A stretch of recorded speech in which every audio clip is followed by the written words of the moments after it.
یہ ہیں بدلو کی نشریات۔ ناظرین، میں ہوں امتیاز عالم۔ بدلو کی نشریات میں اپنے پروگرام انگ اقتصاد۔ ملک واقعی دوہرائے پہ کھڑا ہے، ایک خوفناک دوہرایا۔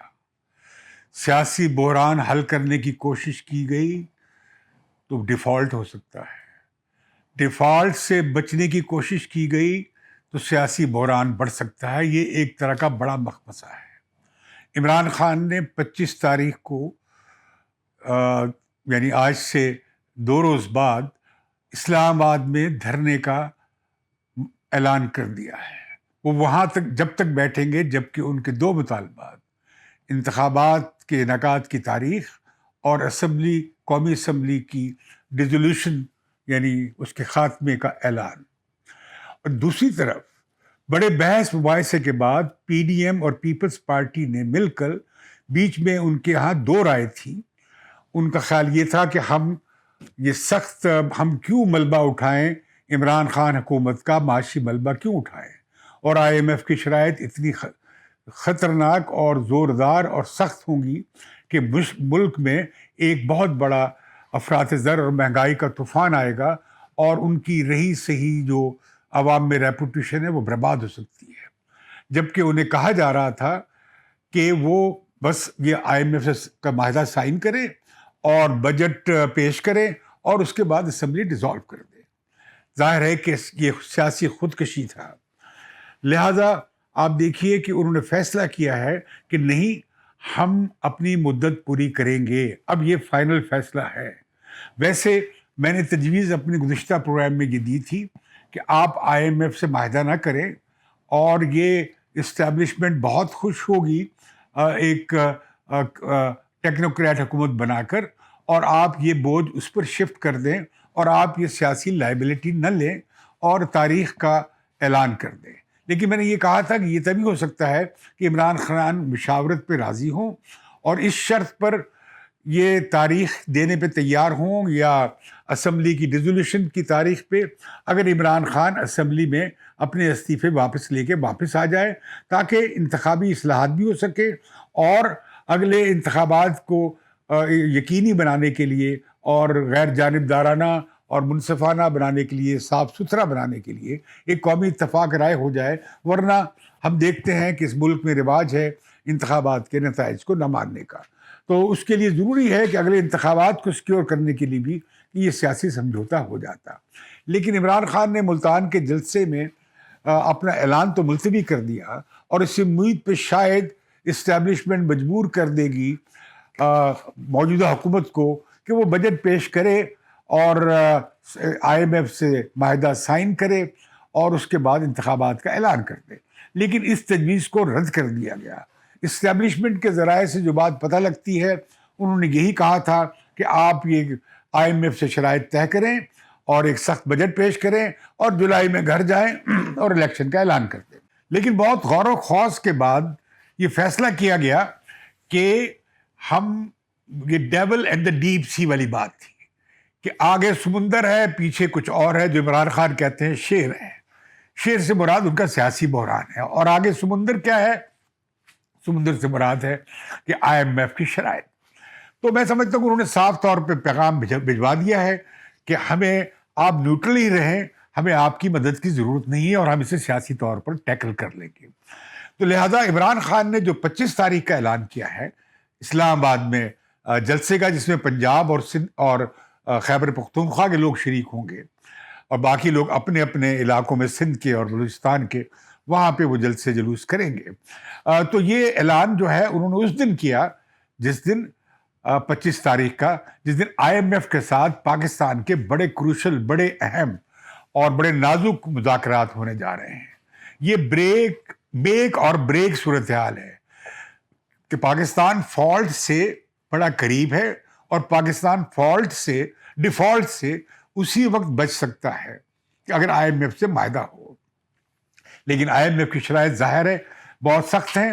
اسی کی روشنی میں جو شرائط لگنی جا رہی ہیں اور جو افراط زر کا دباؤ ہے، اسی کے باعث ہم دیکھتے ہیں جو خاص الخاص آئی ایم ایف کا نسخہ ہے کہ شرح سود بڑھا دی جائے، تو آج 1.5% کے اضافے سے شرح سود بڑھا دی گئی ہے، اور یہ اب 14.14% یعنی 13.75% کر دی گئی ہے، جو کہ کافی ہائی ریٹ ہے انٹرسٹ ریٹ کا، شرح سود کا، جس سے یقیناً سرمایہ کاری پہ اور جی ڈی پی پہ اثر پڑے گا، یہ کم ہوگا، یعنی نشوونما معاشی نشوما سست ہو جائے گی، لوگ اتنے اعلیٰ سود شرح پہ انویسٹمنٹ نہیں کر سکیں گے۔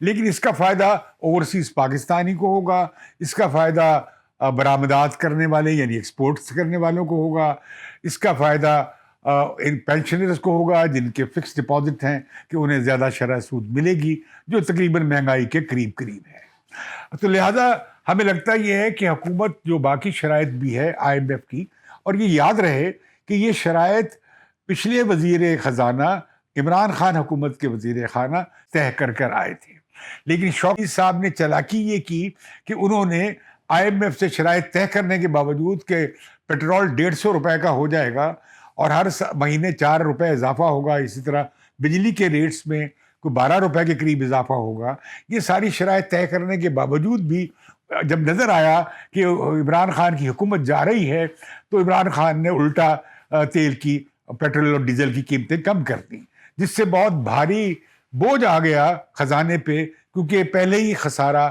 5500 ارب روپے ہونے جا رہا ہے، جو پاکستانی تاریخ کا سب سے زیادہ بجٹ خسارہ ہے، یعنی آمدنی اور خرچے میں 5500 ارب روپے کا خسارہ بہت بڑا خسارہ ہے۔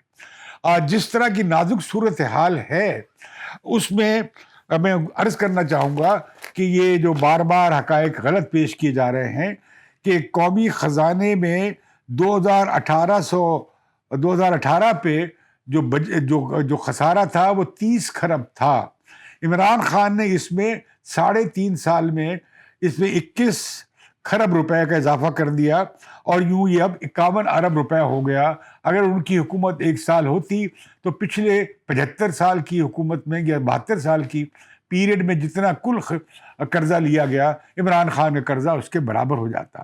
اب یہ 80% کے برابر ہے پورے پاکستان کی تاریخ کے قرضے کے۔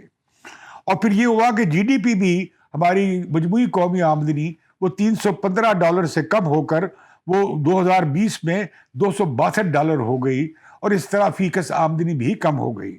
21 اور 22 کے ابھی پروویژنل وہ ہیں فگرز، وہ میں نہیں دے رہا۔ بجلی کا جو سرکلر ڈیٹ تھا وہ 2018 میں 1500 ارب روپے تھا، اور 2022 میں 2500 ارب روپے ہو گیا، یعنی 1000 ارب روپے کا خسارہ ہے صرف بجلی کے سرکلر ڈیٹ پہ۔ اور اسی طرح گیس کا جو پہ سرکلر ڈیٹ ہے وہ بھی ایک قرضہ ہے، جو 350 سے بڑھ کر تقریباً 5 گنا 1500 ارب روپے ہو گیا ہے۔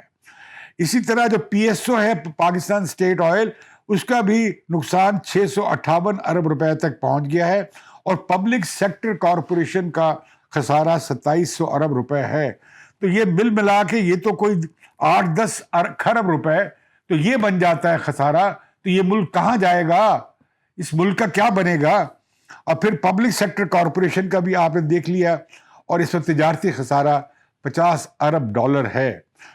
تو یہ صورتحال ہے معاشی بحران کی کہ نمبر 1، یا تو یہ ملک معاشی طور پہ دیوالیہ ہو جائے گا اگر یہ حکومت آئی ایم ایف سے معاہدہ کرنے سے انکار کر دے۔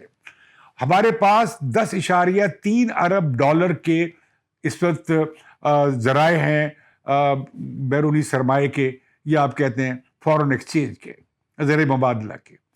اس میں سے 3 ارب ڈالر، 3.5 ارب سعودی عرب کا ہے، اس طرح ہی کوئی 4 ارب ڈالر کے قریب چائنا کا ہے، اور کوئی 1.5-2 ارب یا 2.5 ارب ڈالر سعودی یو اے ای کا ہے۔ اس کا مطلب یہ ہے کہ ہماری حالت شری لنکا سے مختلف نہیں ہے۔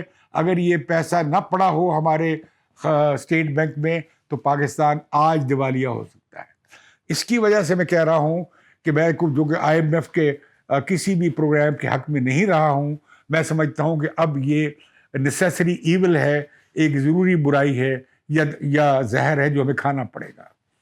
تو اس میں اگر وہ مل جائے ہمیں ان کا، تو پھر ہمیں تقریباً 9 ارب ڈالر چاہیے ہوں گے، کیونکہ 3.5 ارب ڈالر کے قریب ہمارا کرنٹ اکاؤنٹ خسارہ ہے، تو اب وہ پورا کیا جا سکتا ہے، اور اگلے سال بھی ہمیں ضرورت پڑے گی 20 ارب ڈالر کی۔ یہ کام صرف عمران خان کی حکومت نے نہیں کیا، یہ پچھلی حکومتوں سے چلا آ رہا ہے، صرف انہیں بلیم کرنا کافی نہیں ہے۔ عمران خان کی حکومت نے اسے ڈبل کر دیا، انہوں نے قرضے ضرور اتارے لیکن ساتھ ہی اس سے کہیں زیادہ مزید قرضے چڑھا دیے، اور وہ کہیں نظر نہیں آئے کہ اس سے پاکستان میں کہاں کیا بڑے پروجیکٹس بنے، کیا ہوا کیا نہیں ہوا، بلکہ وہ لوڈ شیڈنگ چھوڑ گئے۔ اور یہ لوڈ شیڈنگ بھی نتیجہ ہے کہ ہمارے کارخانے نہیں چل رہے، جن کے پاس تیل دستیاب نہیں ہے یا گیس دستیاب نہیں ہے، وہ معاہدے ڈیلے کیے گئے، دیر کی گئی، اور وہ مہنگے بھی کیے گئے، اور اب نئے معاہدے کرنے میں اور سپلائیز میں ٹائم لگے گا، اور کچھ کارخانے مرمت کا شکار ہیں۔ 5000 میگا واٹ کا اس وقت خسارہ ہے، جس کی باعث بدترین لوڈ شیڈنگ ہو رہی ہے۔ تو میں بات کر رہا ہوں کہ اس وقت چوائس کیا ہے۔ اس وقت چوائس یہ ہے کہ یا تو ملک معاشی دیوالیہ ہو جائے، یا ملک سیاسی بحران کا حل نکال لے۔ سیاسی بحران حل نکالنے کی بنیادی شرط یہ ہے کہ سیاسی قوتیں آپس میں بیٹھیں، وہ پارلیمنٹ میں واپس آئیں، عمران خان پارلیمنٹ میں واپس آئیں، اور وہاں بیٹھ کر افہام و تفہیم سے اس بوجھ کو مل کر اٹھائیں، اور اس کے ساتھ ساتھ متفقہ طور پر اگلے انتخابی عمل کے بارے میں بھی اتفاق رائے پیدا کریں۔ لیکن عمران خان نے راستہ دوسرا تلاش کیا ہے۔ انہوں نے اپنی تاریخ اس لیے ملتوی کی تھی تاکہ اسٹیبلشمنٹ کے ذریعے وہ دباؤ ڈال سکیں، کیونکہ اسٹیبلشمنٹ کا کافی حصہ ابھی بھی ان کی آس میں اور محبت میں مبتلا ہے، خاص طور پر جو ریٹائرڈ فوجی افسر ہیں، ان کے خاندان ہیں، ان کی بڑی تعداد ان کی حامی نظر آتی ہے۔ تو اس وقت عمران خان سیاسی سونامی بھی لے کر چل رہے ہیں، اور دوسری طرف 25 تاریخ کو IMF کے سامنے ہمارا فیصلہ یعنی بات چیت آخری مرحلے میں ہوگی۔ تو اگر اسلام آباد کا نقشہ یہ ہوا کہ وہاں سول وار ہو رہی ہوگی، وہاں پہ شیلنگ ہو رہی ہوگی، وہاں پہ لاٹھی چارج، آنسو گیس چل رہا ہوگا، لوگ زخمی ہو رہے ہوں گے، یا لوگ دھرنا مار کے بیٹھ جائیں گے اگر حکومت نے راستہ دے دیا، اور پھر وہ یہ کون کہہ سکتا ہے، کون یقین دلا سکتا ہے کہ وہ سرکاری عمارات کو، قومی عمارات پہ قبضہ نہیں کریں گے، وہ ریڈ زون میں نہیں جائیں گے، وہ پارلیمنٹ پہ قبضہ نہیں کریں گے، وہ پرائم منسٹر ہاؤس پہ اور پرائم منسٹر آفس پہ قبضہ نہیں کریں گے، وہ سب کچھ کر سکیں گے۔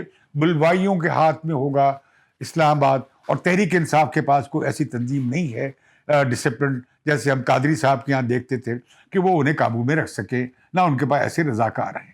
ان کے پاس تو لوگ نعرے باز ہیں اور جو اشتعال دینے میں بڑے ماہر ہیں۔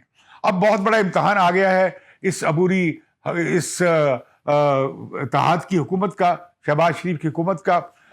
بہت زوردار بیان دے رہے ہیں رانا ثناء اللہ جو وزیر داخلہ ہے، لیکن اگر اس جلوس کو، عمران خان کے جلوس کو اٹک پہ نہ روکا گیا، یا اسلام آباد میں انٹر ہونے سے نہ روکا گیا، تو پھر وہ ان کے رحم و کرم پر ہوں گے۔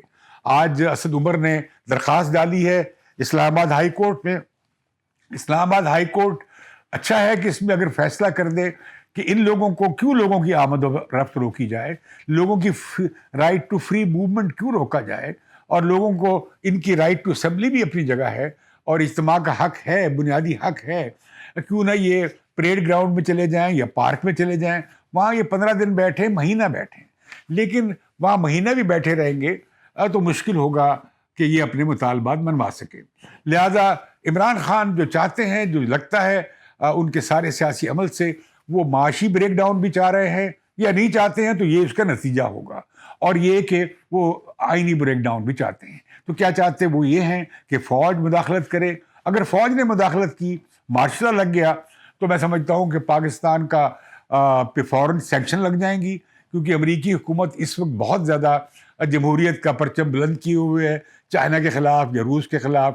تو وہ مجھے لگتا یہ ہے کہ فوراً کانگریس ایکٹ کرے گی اور پاکستان پہ بندشیں لگ سکتی ہے، IMF سے ڈیل بھی نہیں ہو سکے گی، اور اس طرح ہم بالکل آئسولیٹ ہو کے رہ جائیں گے، جو پہلے ہی ہم آئسولیٹ ہو گئے تھے عمران خان کی حکومت کے دوران۔ تو اس عرصے میں ہمیں دیکھا کہ امریکہ کے ساتھ تعلقات بھی بحالی کی طرف گئے ہیں، IMF کے لیے بھی اچھے اشارے گئے ہیں، اور خود چین سے بڑا مضبوط میسج آیا ہے وزیر خارجہ بلاول بھٹو کی ملاقات کے بعد، اور ان کی امریکہ کا وزٹ بھی کافی خاصا بہتر رہا، جس کی ان کے مخالفین بھی بڑی تعریف کر رہے ہیں۔ وہاں انہوں نے عمران خان کے روس کے دورے کو بھی، اس کی بھی مدافعت کی تھی یا اس کا دفاع کیا تھا۔ تو میں سمجھتا ہوں کہ اس وقت بڑا خوفناک دورہ ہے۔ اس حکومت کے پاس جو میں نے رائے دی تھی اس کا غالباً وقت گزر گیا ہے. میں نے کل بھی یہ رائے دی تھی کہ سیاسی قوتوں کو کوئی افہام و تفہیم کا راستہ نکالنا چاہیے، ورنہ کھیل سیاسی قوتوں کے ہاتھ سے نکل جائے گا. یہاں ایک اور سوال ہے، عمران خان نے ایک بڑی دلچسپ بات کی کہ نیوٹرل فوج ہمارے معاملے میں نیوٹرل ہو گئی تھی تو اب بھی نیوٹرل رہے.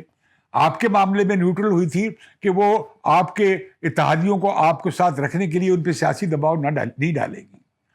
وہ جو آپ کی نیوٹریلٹی تھی وہ صحیح نیوٹریلٹی تھی کہ وہ سیاسی معاملات میں مداخلت نہ کرے. لیکن اب آپ جو کہہ رہے ہیں کہ نیوٹریلٹی، اس نیوٹریلٹی کا کیا مطلب ہے کہ آپ اسلام آباد آئیں اور اسلام آباد پہ قبضہ کر لیں اور یرغمال بنا لیں اور آپ مجبور کر دیں اپنے کراؤڈ کی زور پہ اور بندوق رکھ دیں یہاں پہ حکومت کے کہ اب آپ اس مستعفی ہوں. یہ تو انسرکشن ہوگی، یہ تو ایک طرح کی بغاوت ہوگی اور یہ انقلاب ہوگا. اور انقلاب کی عمران خان دائی رہے ہیں بغیر کسی انقلابی ایجنڈے کے، بغیر پرانے سماج کو بدلنے کے ایجنڈے کے، بغیر اسٹیٹس کو بدلنے کے ایجنڈے کے. وہ وہی نعرہ بازی کر رہے ہیں، کبھی کوئی نعرہ کبھی کوئی نعرہ. میں سمجھتا ہوں کہ یہ ایک بہت ہی مشکل، جو آج ایک جنرل صاحب نے، ریٹائرڈ اسد دورانی صاحب نے ایک بڑا زبردست آرٹیکل لکھا ہے جس میں انہوں نے بیان کیا ہے کہ جو ہائبرڈ نظام بنایا گیا تھا یہ اب فرینکنسٹائن بن گیا ہے. یہ ایک ایسا مانسٹر بن گیا ہے یا دو بن گیا ہے جسے قابو کرنا مشکل ہو گیا ہے. میں سمجھتا ہوں کہ عمران خان نے اس سارے دور میں، اس حکومت میں نکلنے کے بعد زبردست سیاست کی ہے اور انہوں نے ایک بڑے تیز اور سیاستدان ہونے کا مظاہرہ کیا ہے. انہوں نے اپنے خلاف ہونے والی، جو ان کے خلاف کیس بن سکتا تھا، ایک بری حکمرانی کا، ایک معیشت کو تباہ کرنے کا اور ملک کے پولیٹیکل کلچر کو برباد کرنے کا اور اکاؤنٹیبلٹی کے سارا ڈرامہ جو لگایا، جو کہ بدل گیا انتخاب میں، اس سب پہ بجائے اس کے کہ جواب دہ ہوتے، انہوں نے وہ خط لہرایا اور پوری قوم کو اس کے پیچھے، ٹرک کی بتی کے پیچھے لگا دیا. ان کے بیانیے کو، بڑی امریکہ مخالف بیانیے کو بڑی توثیق ملی، حالانکہ وہ کوئی امریکہ مخالف نہیں رہے. وہ ٹرمپ سے ملاقات کے بعد دوسرا ورلڈ کپ جیت کر آئے تھے اور وہ بالکل شاہ محمود قریشی بھی آخر وقت تک کوشش کرتے رہے کہ امریکہ سے تعلقات کے لیے وہ بہت کوشش کرتے رہے، لیکن وہ نہ ہوا. اب ان کے جانے کے بعد بہتر حالات ضرور بنے ہیں کیونکہ عمران خان نے اپنی غیر ذمہ دارانہ گفتگو سے عالمی ماحول میں خارجہ پالیسی کو بڑے برے طریقے سے متاثر کیا تھا. تو میں سمجھتا ہوں کہ اب جب کہ یہ عمران خان نے اس کے بعد پھر جو جلسے کیے، انہوں نے بڑی پولیٹیکل موبلائزیشن کی اور یہ جو پی ڈی ایم کی پارٹیز اور پیپلز پارٹی، یہ ڈرائنگ روم سیاست کرتے رہے جس میں انہوں نے عمران خان کو مات تو دے دی، لیکن میں نے پہلے بھی کہا تھا کہ عمران خان کو مدت پوری کرنے دی جائے تاکہ ان کا سارا کیا دھرا سامنے آ جائے اور پھر ان سے حساب لیا جائے کہ انہوں نے 5 سال میں کیا کیا. عمران خان تو اب ناراض اس لیے ہیں کہ انہیں قبل از وقت حکومت سے قانونی اور آئینی اور پارلیمانی طریقے سے نکال دیا گیا، تو لہٰذا وہ ان کا اصرار تھا کہ انہیں مدت پوری کرنے دی جائے. تو اب وہ اس اسمبلی کی مدت مکمل کرنے کے کیوں خلاف ہے؟ دلچسپ صورتحال ہے، سیاست میں پوزیشن بدل جاتی ہے. پہلے وہ کہتے تھے مدت پوری کرنے دی جائے، اب یہ حکومت کہہ رہی ہے کہ ہمیں مدت پوری کرنے دی جائے، وہ اس کے خلاف ہے، وہ اسے رد کر رہے ہیں. اسی طریقے سے اپوزیشن جو کل کی تھی عمران خان کی، وہ کہتے تھے انتخابات کرایا جائے، اب وہ کہتے ہیں نہیں ہم مدت پوری کریں گے، کیونکہ وہ واقعی ایک کیچ 22 ایک بڑے مخمصے میں پھنس گئے ہیں. ایک ایسی کیچ 22 سچویشن پھنسے ہیں کہ وہ معاشی صورتحال ٹھیک کرتے ہیں، ان کی سیاست خراب ہوتی ہے، سیاست کو حل کرنے کی کوشش کرتے ہیں تو معیشت تباہ ہوتی ہے. تو مجھے ڈر ہے کہ پاکستان ایک امپلوژن، یعنی اندرونی بھونچال کی نظر ہونے جا رہا ہے.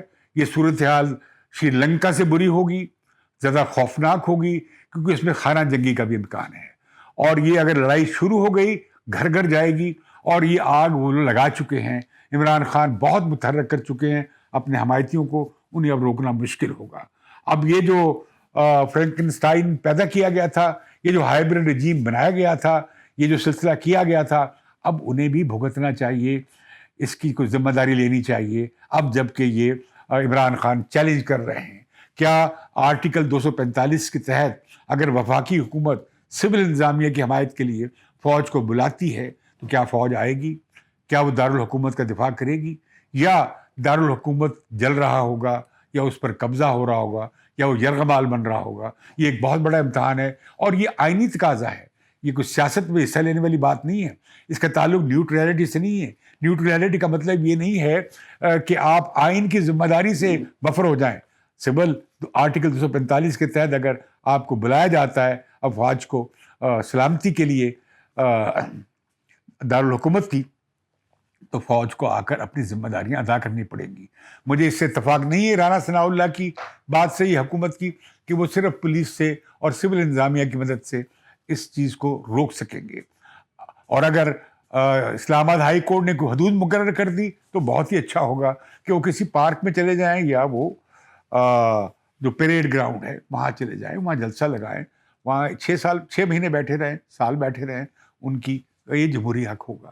لیکن جو نظر آ رہا ہے کہ ملک ایک بہت بڑی آتش زدگی, ایک بہت بڑے بحران, ایک بڑی خلفشار سے جا رہا ہے. اور اگر عمران خان خلفشار قائم کرنے میں کامیاب ہو گئے تو پھر IMF سے معاہدہ بھی نہیں ہوگا. اور میری بھی بات یاد رکھیں کہ پاکستان پھر ڈیفالٹ کر جائے. یہ ملک کی بہت بڑی قسمتی ہوگی کہ اس گھر کو لگ گئی آگ, اس گھر کو لگ گئی آگ گھر کے چراغ سے. مجھے اجازت دیجیے بدلوں کی نشریات سے. میں آپ کو مزید ڈرانا نہیں چاہتا, اور بدلوں کی نشریات کو ضرور سبسکرائب کیجیے.